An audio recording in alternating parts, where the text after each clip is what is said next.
Apreciados oyentes, muy buenos días. Esto es Reflexiones Matinales Llave de David. Nos gozamos de encontrarnos nuevamente para estudiar las Sagradas Escrituras. En esta mañana, oremos a nuestro Padre Celestial para que su Hijo amado nos llene de sabiduría, nos permita entendimiento y comprensión. Para el mensaje preparado para hoy titulado El complot para matar al Mesías.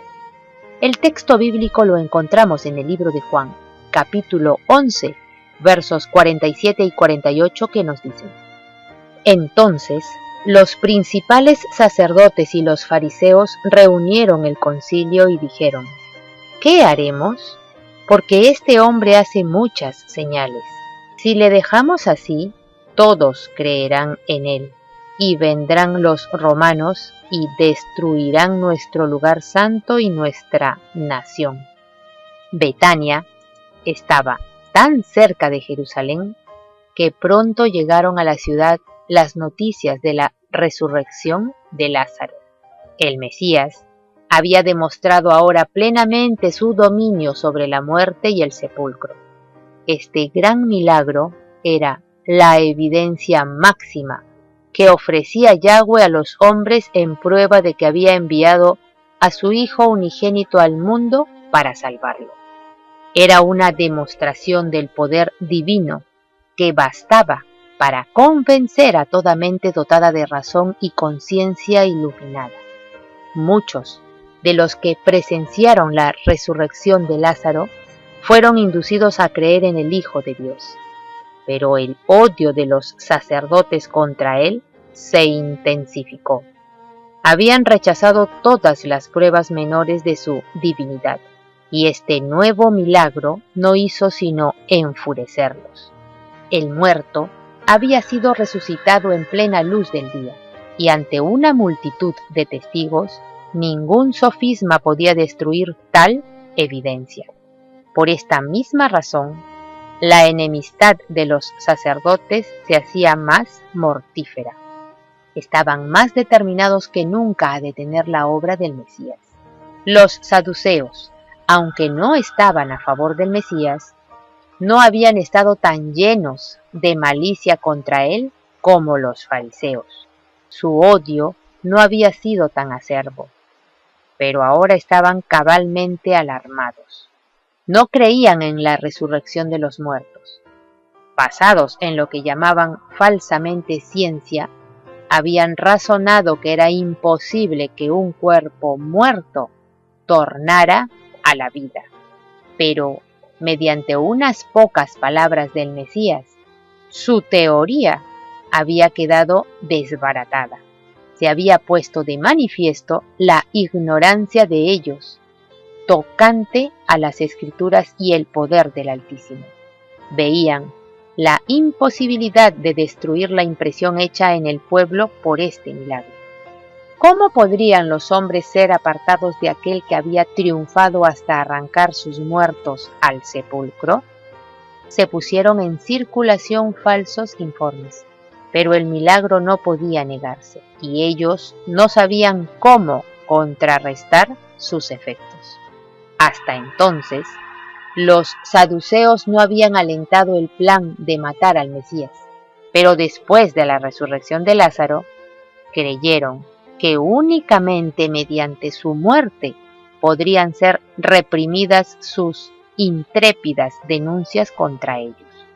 Los fariseos creían en la resurrección y no podían sino ver en ese milagro una evidencia de que el Mesías estaba entre ellos.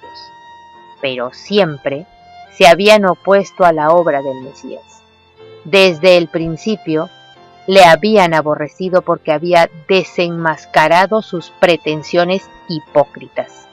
Les había quitado el manto de rigurosos ritos bajo el cual ocultaban su deformidad moral. La religión pura que él enseñaba había condenado la vacía profesión de piedad. Ansiaban vengarse de él por sus agudos reproches. habían procurado inducirle a decir o hacer alguna cosa que les diera ocasión de condenarle. En varias ocasiones habían intentado apedrearlo, pero él se había apartado tranquilamente y le habían perdido de vista. Todos los milagros que realizaba en sábado eran para aliviar al afligido, pero los fariseos habían procurado condenarlo como violador del día de reposo. Pero hasta entonces sus tentativas habían fracasado. Las multitudes que habían presenciado sus obras de misericordia y odio, sus enseñanzas puras y santas, sabían que los suyos no eran los hechos y palabras de un violador del día de reposo o blasfemo. Aún los oficiales enviados por los fariseos habían sentido tanto la influencia de sus palabras que no pudieron echar mano de él. En su desesperación, los judíos habían publicado finalmente un edicto decretando que cualquiera que profesase fe en Yahshua fuera expulsado de la sinagoga.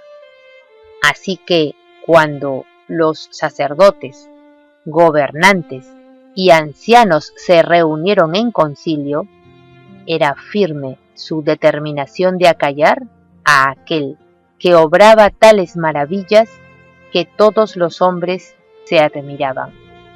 Los fariseos y los saduceos estaban más cerca de la unión que nunca. Divididos hasta entonces, se unificaron por oposición al Mesías. Nicodemo y José habían impedido en concilios anteriores la condenación del Mesías, y por esta razón no fueron convocados esta vez. Había en el concilio otros hombres influyentes que creían en el Mesías, pero nada pudo su influencia contra la de los malignos fariseos. Sin embargo, los miembros del concilio no estaban todos de acuerdo. El Sanedrín no constituía entonces un cuerpo legal. Existía solo por tolerancia.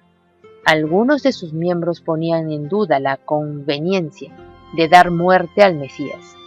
Temían que ello provocara una insurrección entre el pueblo e indujera a los romanos a retirar a los sacerdotes los favores que hasta ahora habían disfrutado y a despojarlos del poder que todavía conservaban. Los saduceos, aunque unidos en su odio contra el Mesías, se inclinaban a ser cautelosos en sus movimientos, por temor a que los romanos los privaran de su alta posición.